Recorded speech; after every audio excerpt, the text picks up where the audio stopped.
80% ആളുകൾ ഭാരതത്തിലെ ഹിന്ദുക്കളാണ്. ഇതിൽ ബഹുഭൂരിപക്ഷം ആളുകൾ ഇപ്പം വെറുപ്പിക്കപ്പെട്ട അവസ്ഥയിലാണ്. ഈ വോട്ടർ പട്ടികയുടെ പ്രശ്നം കൊണ്ടൊന്നുമല്ല, അവരെ വെറുപ്പിച്ചിരിക്കുന്നത് ഈ തീവ്രവാദം എന്ന് പറഞ്ഞ സംഗതിയാണ്. ആദ്യം ഹമാസ് തീവ്രവാദികളെ അനുകൂലിച്ചു. ഹമാസിന് അനുകൂലമായിട്ട് കുറേ റാലികളും കുറേ വേണ്ടാത്ത പരിപാടിയൊക്കെ നടത്തി. അത് കഴിഞ്ഞിട്ട് പെഹൽഗാമിൽ അറ്റാക്ക് ഉണ്ടായപ്പോൾ ഭാരതം അതിന് കൊടുത്ത മറുപടിയെ വീണ്ടും വീണ്ടുമായിട്ട് ചോദ്യം ചെയ്യുകയും ഭാരതത്തിൻ്റെ ആർമിയെയും നേവിയെയും എയർഫോഴ്സിനൊക്കെ വളരെ കുറച്ച് കാണിക്കുകയും അത് വളരെ മോശമായിട്ടുള്ള രീതിയിൽ കാണിക്കുകയൊക്കെ ചെയ്തു. അത് കഴിഞ്ഞിട്ട് ഡൊണാൾഡ് ട്രംപ് പറഞ്ഞു ഭാരതത്തിൻ്റെ എക്കോണമി കംപ്ലീറ്റ് ആയിട്ട് ഡെഡാണെന്ന്. അത് കേട്ടിട്ട് ഇയാളും ഭാരതത്തിലെ എക്കോണമി ഡെഡാണ്. ഞാൻ ആലോചിക്കുകയായിരുന്നു, ഇത് ഡെഡായത് എങ്ങനെയാണ്? ഈ കഴിഞ്ഞ 10 വർഷത്തിനുള്ളിലല്ലല്ലോ ഭാരതത്തിൻ്റെ എക്കോണമി ഡെഡായത്. ഭാരതത്തിൻ്റെ എക്കോണമി കഴിഞ്ഞ 10 വർഷത്തെ കണക്കനുസരിച്ച് നോക്കുമ്പോൾ കയറി വരുന്നു എന്നാണ് നമ്മൾ മനസ്സിലാക്കുന്നത്. മറ്റ് ലോകരാജ്യങ്ങളൊക്കെ വെച്ച് നോക്കുമ്പോൾ GDP എന്തായാലും ഉയർന്നു വരുന്നുണ്ട്. പെർ ക്യാപിറ്റൊക്കെ പിന്നെ പണ്ടും അങ്ങനെ തന്നെയാണല്ലോ, ഇപ്പോഴും അങ്ങനെ തന്നെയാണ്. പക്ഷേ GDP എന്തായാലും കയറി വരുന്നുണ്ടെന്ന് നമുക്ക് കാണാനായിട്ട് സാധിക്കും. അപ്പോൾ പണ്ടാണോ ഇത് ഡെഡായിരുന്നത് അതോ ഇപ്പോഴാണോ ഡെഡായതെന്ന് നമ്മൾ ചിന്തിക്കേണ്ട ആവശ്യമുണ്ട്. ഇപ്പോൾ രാഹുൽ ഗാന്ധിൻ്റെ ആളുകൾ തന്നെ ഭരിച്ചുകൊണ്ടിരിക്കുന്ന സമയത്തായിരിക്കും ഒരു പക്ഷേ ഡെഡായിട്ടുണ്ടാവുക. അന്ന് മുതലേ ഡെഡാണല്ലോ അല്ലേ? അപ്പോൾ അതൊക്കെ ഏറ്റെടുത്തിട്ട് അത് മറ്റുള്ളവരോട് പറയുക ഭാരതത്തിലെ എക്കോണമി ഡെഡാണ്. അപ്പോൾ അദ്ദേഹത്തിൻ്റെ പേരൻസും അവരൊക്കെ വർക്ക് ചെയ്ത സമയങ്ങളിലൊക്കെ ഭാരതത്തിൻ്റെ എക്കോണമി ഡെഡായിരുന്നു എന്നാണ് നമ്മൾ മനസ്സിലാക്കേണ്ടത്. അത്രയൊക്കെ പരിശോധിക്കാനുള്ള കഴിവ് എല്ലാവർക്കും ഉണ്ട്.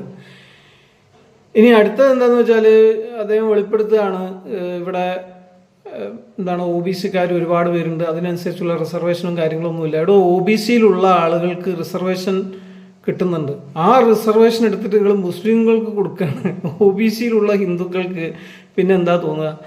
OBC കാറ്റഗറിയിലുള്ള റിസർവേഷൻ സീതാരാമയ്യ വന്നു കഴിഞ്ഞപ്പോൾ അതിൽ നിന്ന് കുറച്ച് പെർസെൻറ്റേജ് എടുത്തിട്ട്, അല്ലെങ്കിൽ ജനറൽ കാറ്റഗറിയിൽ നിന്നുള്ള പെർസെൻറ്റേജ് എടുത്തിട്ട് മുസ്ലിംസിന് പ്രത്യേക കോട്ട കൊടുക്കുകയാണ്. അതിൻ്റെ ആവശ്യം എന്താണ്? അതിൻ്റെ ആവശ്യം വല്ലതും ഉണ്ടോ?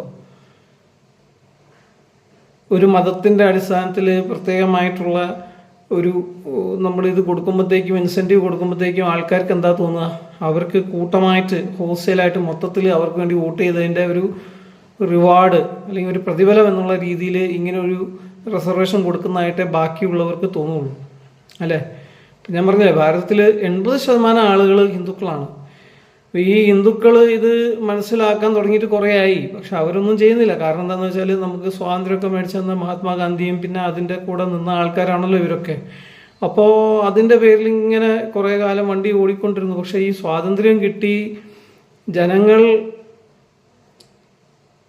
ഏതിൽ നിന്നാണോ വിട്ടുമാറി ഒന്നിച്ചത് അതിൻ്റെ അടിമയാക്കാനായിട്ട് വീണ്ടും ശ്രമിക്കുമ്പോൾ പിന്നെ ആളുകൾ അതിൽ നിന്നും സ്വാതന്ത്ര്യം പ്രാപിക്കാനായിട്ട് ശ്രമിക്കും. അതാണ് മനസ്സിലാക്കേണ്ടത്. അപ്പോൾ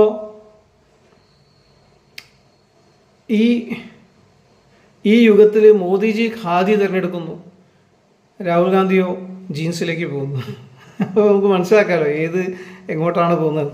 മോദിജി പറയുന്നു ഭാരതത്തിലെ ഭാഷ ഹിന്ദിയാണ്, സംസ്കൃതമാണ്, നമ്മുടെ നാട്ടിലെ ഭാഷകളാണ്. രാഹുൽ ഗാന്ധി പറയുന്നു ഇംഗ്ലീഷാണ് പഠിക്കേണ്ടത്. അപ്പോൾ ഇതൊക്കെ കേൾക്കുമ്പോൾ തന്നെ നമുക്കറിയാലോ ഇത് ഏതിൽ നിന്നാണ് നമ്മൾ സ്വതന്ത്രരായത്, ഇപ്പോൾ ഏതിലോട്ടാണ് പോയിക്കൊണ്ടിരിക്കുന്നതെന്ന്. അപ്പോൾ ഇവിടെ ഞാൻ മനസ്സിലാക്കുന്നത് ഈ പ്രീണന രാഷ്ട്രീയം എന്ന് പറയുന്ന കാര്യം എന്ന് വെച്ചാൽ ഒരു വിഭാഗത്തിനെ മാത്രം വോട്ട് പിടിക്കാൻ വേണ്ടിയിട്ട് അവർക്ക് കുറച്ച് ആനുകൂല്യം ചെയ്തു കൊടുക്കുക, ഒന്നുകിൽ അവർക്ക് റിസർവേഷൻ കൊടുക്കുക അല്ലെങ്കിൽ പണം കൊടുക്കുക. അപ്പോൾ ഇങ്ങനത്തെ കാര്യങ്ങളൊക്കെ ചെയ്യുന്നത് വളരെ മോശമാണ്. അത് ചെയ്യാൻ പാടില്ല. ചെയ്യുമ്പോൾ എന്താണ്, മറ്റേ ഗ്രൂപ്പിൽപ്പെട്ട ആളുകൾക്ക് അത് വളരെ വിഷമമുണ്ടാക്കും. അത് വിഷമമുണ്ടാക്കുന്നതാണ് പിന്നെ രാഹുൽ ഗാന്ധിക്കെതിരെയായിട്ടുള്ള വോട്ടായി മാറുക കുറച്ചുകൂടെ കഴിയുമ്പോൾ. അത് ഇപ്പോൾ കുറച്ച് പേരൊക്കെ മാറി വരുന്നുള്ളൂ. കുറച്ചുകൂടെ കഴിഞ്ഞാൽ 80% ആളുകളാണ് കേട്ടോ, ഓർക്കണേ. അവരിങ്ങനെ പതുക്കെ അവർക്ക് ഓരോ അനുഭവങ്ങളൊക്കെ അവരുടെ വ്യക്തിപര ജീവിതത്തിലും അവരുടെ സമൂഹത്തിലും ഒക്കെ കിട്ടിക്കഴിയുമ്പോൾ അവർ മാറി പിന്നെ അവർ ഹിന്ദുത്വമായി കഴിഞ്ഞാൽ ഹിന്ദുക്കൾക്ക് വേണ്ടി അവർ വോട്ട് എന്നുള്ള രീതിയിൽ BJPക്ക് വോട്ട് ചെയ്യാൻ തുടങ്ങിക്കഴിഞ്ഞാൽ പിന്നെ ആ വോട്ട് ഒരിക്കലും രാഹുൽ ഗാന്ധിക്ക് കിട്ടൂല. ഇനി അടുത്തൊരു കാര്യം കൂടെ ഞാൻ പറയാം. രാഹുൽ ഗാന്ധിക്ക് കറപ്ഷൻ എന്ന് പറയുന്ന കാര്യം, കറപ്ഷനെ പറ്റി എല്ലാവരും ചോദിച്ചപ്പോൾ കറപ്ഷൻ ഇല്ല എന്നൊക്കെ പറഞ്ഞുകൊണ്ടിരുന്ന ആൾക്കാരാണ്. പക്ഷെ കറപ്ഷൻ ഉണ്ടോ? അദ്ദേഹത്തിൻ്റെ തന്നെ പാർട്ടിയിലുള്ള കുറേ ആളുകൾ ED-യെയും ഇതുപോലെയുള്ള CBI ഒക്കെ പേടിച്ചിട്ട് അവർ BJP പോയി ചേർന്നെന്നാണ് പറഞ്ഞത്. അപ്പോൾ ഈ വ്യക്തികൾക്ക് കറപ്ഷൻ ഉണ്ടോ? അവർക്കെതിരെ കൃത്യമായ തെളിവുകൾ ചിലപ്പോൾ BJP-യുടെ കയ്യിൽ കാണും, അല്ലെങ്കിൽ ഈ കേസ് പൊക്കിക്കൊണ്ടുവരുന്ന മറ്റ് വ്യക്തികളുടെ കയ്യിൽ കാണും, അല്ലെങ്കിൽ അവർക്കെതിരെയുള്ള ആ കറപ്ഷൻ ED-ന്റെ മുമ്പിലും CBI-ന്റെ മുമ്പിലും ഓൾറെഡി തെളിയിക്കപ്പെട്ട് കാണും. എന്താണെങ്കിലും അതുകൊണ്ടായിരിക്കുമല്ലോ അവർ പേടിച്ചിട്ട് BJP-യിലേക്ക് പോകുന്നത് എന്നാണല്ലോ പറയുന്നത് രാഹുൽ ഗാന്ധി. അങ്ങനെയാണെങ്കിൽ രാഹുൽ ഗാന്ധിക്ക് ധൈര്യം ഉണ്ടെങ്കിൽ ഈ പോയ ആൾക്കാർക്കെതിരെ, ഈ പോയ ആൾക്കാരുണ്ടല്ലോ, കറപ്ഷൻ ചാർജസ് ഞങ്ങൾക്കെതിരെ വരുവാനുള്ള സാധ്യതയുണ്ട്, ED ഞങ്ങളെ പീഡിപ്പിക്കുന്നു എന്ന് പറഞ്ഞിട്ട് പോയ ആൾക്കാർ, കോൺഗ്രസ് നിന്ന് പോയിട്ട് BJP-യിൽ ചേർന്ന ആൾക്കാർ, അവർക്കെതിരെയുള്ള തെളിവുകൾ, നിങ്ങളുടെ തന്നെ പാർട്ടിയുള്ള ആൾക്കാരായിരുന്നല്ലോ, അവർക്കെതിരെയുള്ള തെളിവുകൾ നിങ്ങളുടെ കയ്യിലല്ലേ ഏറ്റവും കൂടുതൽ ഉണ്ടാവും. അതൊക്കെ കൂടെ സംഘടിപ്പിച്ചിട്ട് ഈ അവർ സ്വന്തം പാർട്ടി വിട്ടുപോയ ആൾക്കാർക്കെതിരെ കേസ് ഫയൽ ചെയ്യാനും കറപ്ഷൻ ചാർജസ് ഫയൽ ചെയ്യാനും അവരെ അകത്താക്കാനും രാഹുൽ ഗാന്ധിക്ക് കഴിവുണ്ടോ? അങ്ങനെ കഴിവ് രാഹുൽ ഗാന്ധിക്ക് ഇല്ലെങ്കിൽ രാഹുൽ ഗാന്ധി ഒന്നുകിൽ കള്ളം പറയണം, അല്ല രാഹുൽ ഗാന്ധിക്ക് അതിനുള്ള കഴിവുണ്ടെങ്കിൽ ഈ കറപ്ഷൻ എവിടെ നിന്ന് വന്നു, ഏത് സമയത്ത് വന്നു, ആര് ചെയ്തു, ഇവരുടെ കൂടെ ആരുണ്ടായിരുന്നു, അങ്ങനെയുള്ള ചോദ്യങ്ങൾ പിന്നെ ജനങ്ങൾ ചോദിക്കും. അപ്പോൾ ഈ കള്ളം പറയുമ്പോൾ കുറച്ചൊക്കെ ചിന്തിക്കണം. കള്ളം മാത്രമല്ല, മണ്ടത്തരാണ് പറയുന്നത്. അവർ ജയിച്ച സ്ഥലങ്ങളിൽ, ബാംഗ്ലൂരിൽ അവർ ജയിച്ച സ്ഥലങ്ങളിലാണ് പോലും ഈ വോട്ടർ പട്ടികയിൽ ക്രമക്കേടുള്ളത്. ഓക്കെ, ഇനി അത് പോട്ടെ, അതൊക്കെ പിന്നെ മണ്ടനായതുകൊണ്ട് പല ആൾക്കാരും പറയും, മണ്ടന്മാരാകുമ്പോൾ കുറേ കാര്യങ്ങൾ പറയും. ഇത് കറപ്ഷൻ ഞങ്ങൾക്കുണ്ട് എന്ന് ബോധ്യം മറ്റുള്ളവർക്ക് കൊടുക്കത്തക്ക രീതിയിലാണ് കറപ്ഷൻ കാരണം വരുന്ന ED-യുടെ റെയ്ഡ് പേടിച്ചിട്ട് BJP-യിലേക്ക് ആൾക്കാർ ചേർന്നു എന്ന് പറയുന്നത്. മനസ്സിലായോ? അപ്പോൾ കുറച്ചൊക്കെ ബുദ്ധിയുള്ളവരാണെങ്കിൽ അവർ ചിന്തിക്കും, എന്തുകൊണ്ടാണ് ഈ വ്യക്തികൾക്കെതിരെ ED വരുന്നത്, എന്തുകൊണ്ടാണ് ഈ വ്യക്തികൾക്കെതിരെ CBI വരുന്നത്, ഇവരെന്തിനു പേടിക്കണം? ഇവർക്ക് കറപ്ഷൻ ഇല്ലെങ്കിൽ, ഇവർ തെറ്റ് ചെയ്യുന്നില്ലെങ്കിൽ ഇവരെന്തിനു പേടിക്കണം? ഇവർ പേടിക്കേണ്ട ആവശ്യമില്ല. പേടിച്ചിട്ട് ഇവർ വേറൊരു പാർട്ടിയിലേക്ക് മാറേണ്ട ആവശ്യം എന്താണ്? ഇവരെ പീഡിപ്പിക്കുന്നു എന്ന് പറയുന്ന ഒരു പാർട്ടിയിലേക്ക് മാറേണ്ട ആവശ്യം എന്താണ്? അങ്ങനെ അവർ മാറുന്നുണ്ടെങ്കിൽ ഒന്നുകിൽ അവർക്ക് കറപ്ഷൻ ഉണ്ട്, കറപ്ഷൻ ഉണ്ട്, അല്ലെങ്കിൽ അവർക്കെതിരെ ശക്തമായ തെളിവുകൾ മറ്റേ ഗ്രൂപ്പിനടുത്ത് ഉണ്ട്. അതുകൊണ്ടാണ് അവരങ്ങോട്ട് മാറുന്നത്. അപ്പം ഇങ്ങനെ അവർ ഈ കറപ്ഷൻ ഉണ്ടോ അല്ലെങ്കിൽ തെളിവുണ്ടോ എന്താണെങ്കിൽ അവർ മാറുന്ന ആ സന്ദർഭത്തിൽ മാറിക്കഴിയുമ്പോൾ ആ കറപ്ഷൻ കേസ് മാറിയെന്നാണ് പറയുന്നത്. അങ്ങനെയാണെങ്കിൽ ഇതേ തെളിവുകൾ രാഹുൽ ഗാന്ധിയുടെ പക്ഷത്തും ഉണ്ടാവുമല്ലോ. അവർക്ക് ഈ തെളിവുകൾ വെച്ചിട്ട് ആ മാറിപ്പോയ ആൾക്കാർക്കെതിരെ കേസ് കൊടുക്കാമല്ലോ. എന്താ കൊടുക്കാത്തത്? കറപ്ഷൻ എന്ന് പറയുന്ന കാര്യത്തെ ന്യായീകരിക്കാൻ രാഹുൽ ഗാന്ധിക്ക് എന്തായാലും പറ്റൂലല്ലോ. കറപ്ഷൻ നല്ല കാര്യമല്ലല്ലോ. അപ്പോൾ ഈ വ്യക്തികൾക്ക് ശരിക്കും കറപ്ഷൻ ഉണ്ട്, അതുകൊണ്ടാണ് അവർ പേടിച്ചിട്ട് BJP-യിലേക്ക് പോയിരിക്കുന്നതെങ്കിൽ അവർ BJP-യിലല്ല ഇപ്പോൾ, അവർക്കെതിരെ കേസ് കൊടുക്കുക, അവരുടെ കറപ്ഷൻ പുറത്താക്ക്, ആ കറപ്റ്റായിട്ടുള്ള ആൾക്കാർ അകത്തേക്ക് പോകണം, അതല്ല വേണ്ടത്. ഇപ്പോൾ ഏറ്റവും കറപ്റ്റായിട്ടുള്ള ലീഡർഷിപ്പ് ഇന്ത്യയിൽ മൊത്തം അത് ബീഹാറിൽ നമ്മുടെ ലാലു പ്രസാദ് യാദവാണ്. കറപ്ഷൻ കേസിൽ കുടുങ്ങിയെന്ന് മാത്രമല്ല ജയിലിൽ വരെ പോയി. ആ വ്യക്തിയെ പിന്തുണയ്ക്കുകയാണ് രാഹുൽ ഗാന്ധി. എന്നിട്ടാണ് പറയുന്നത് അവർക്ക് കറപ്ഷൻ ഇല്ല. പിന്നെ ആർക്കാടോ കറപ്ഷൻ? ഇത്രയും കറപ്ഷൻ കേസൊക്കെ കൊണ്ടുവന്ന് അതാ മോദിജി കള്ളനാണെന്ന് പറഞ്ഞു, മോദി ചോർ ഹേ, എല്ലാവരെയും കൊണ്ട് പറയിപ്പിക്കുകയും ചെയ്തു, ചൗക്കിദാർ ചോർ ഹേ, മോദി ചോർ ഹേ എന്നൊക്കെ.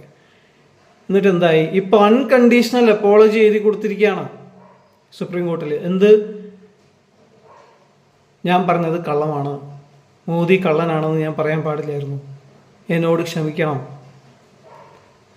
അല്ല, കുറച്ചെങ്കിലും ഉളുപ്പ് വേണ്ടേ? ആദ്യം പറഞ്ഞു മോദിജി കള്ളനാണ്, പിന്നെ പറഞ്ഞു അംബാനി കള്ളനാണെന്ന്.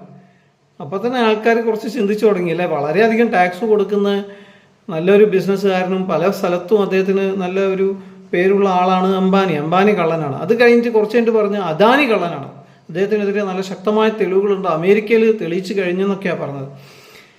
അങ്ങനെയാണെങ്കിൽ ഈ അദാനിക്ക് സീപോർട്ട് കൊടുക്കേണ്ട കാര്യമുണ്ടോ?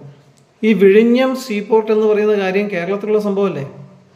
അത് ഏതെങ്കിലും ടീമിനെ ഏൽപ്പിക്കുകയാണെങ്കിൽ അതിന് തുല്യ ഉത്തരവാദിത്തം NDA മുന്നണിയിലുള്ള നമ്മുടെ CPM-നും കോൺഗ്രസിനും ഇല്ലേ? അവർക്ക് പ്രതിഷേധമല്ല നടത്തേണ്ടത് അദാനിക്ക് ഈ സീപോർട്ട് കൊടുക്കുമ്പോൾ? അതിന് പകരം അവരെന്താ ചെയ്യുന്നത്? പിന്തുണയ്ക്കുകയാണെന്ന് മാത്രമല്ല, കൊടുക്കുകയാണ് സ്വന്തം കൈ കൊണ്ട്. അല്ല, അദാനി കള്ളനാണെങ്കിൽ അയാൾക്ക് എന്തിനാണ് ഈ സീപോർട്ട് കൊടുത്തത്? അതിലെന്തുകൊണ്ട് പ്രതിഷേധിച്ചില്ല? ഒന്നുകിൽ അയാളുടെ നിന്ന് നിങ്ങളും പൈസ മേടിക്കുന്നുണ്ടാവും, മോദിജി മേടിക്കുന്നുണ്ടെന്ന് പറയുന്ന പോലെ, അല്ലെങ്കിൽ നിങ്ങൾ അയാൾക്കെതിരെ കള്ളം പറയണം. അയാളൊരു ഇൻഡസ്ട്രിയൽസ് ആയതുകൊണ്ട് പൊളിറ്റീഷ്യൻസുമായിട്ട് പ്രശ്നം ഉണ്ടാക്കാൻ താല്പര്യമില്ലാത്തതുകൊണ്ട് ഒരുപക്ഷെ കേസ് കൊടുത്തില്ല എന്ന് വരും. പക്ഷേ പൊതുജനങ്ങളെ നിങ്ങൾ വിഡ്ഢികളാക്കാൻ ശ്രമിക്കരുത്. അപ്പോൾ നിങ്ങൾ അദാനിയെക്കുറിച്ചും അംബാനിയെക്കുറിച്ചും കള്ളം പറഞ്ഞു, മോദിജിയെക്കുറിച്ച് നിങ്ങൾ കള്ളം പറഞ്ഞു. ഇതെല്ലാം കഴിഞ്ഞിട്ട് ഇപ്പോൾ പറഞ്ഞിരിക്കുന്നത് എന്താണ്? EVM കുറിച്ച് കുറേ പ്രാവശ്യം പറഞ്ഞു, അത് വിജയിച്ചില്ല. അത് വിജയിക്കാതെ വന്നപ്പോൾ ഇപ്പോൾ ഇലക്ഷൻ കമ്മീഷണറും ഇലക്ഷൻ കമ്മീഷൻ്റെ കീഴിൽ വർക്ക് ചെയ്യുന്ന, അത് ഏത് പാർട്ടി ആകട്ടെ, ഏത് ജാതി ആകട്ടെ, ഏത് വിഭാഗത്തിലുള്ള ആൾക്കാരാകട്ടെ, എല്ലാവരും ഇപ്പോൾ കള്ളന്മാരാണ്. അല്ലെങ്കിൽ ഇത്രയും വലിയൊരു തട്ടിപ്പ് നടക്കില്ലല്ലോ, ഒരു രാജ്യത്തിലും നടക്കില്ലല്ലോ.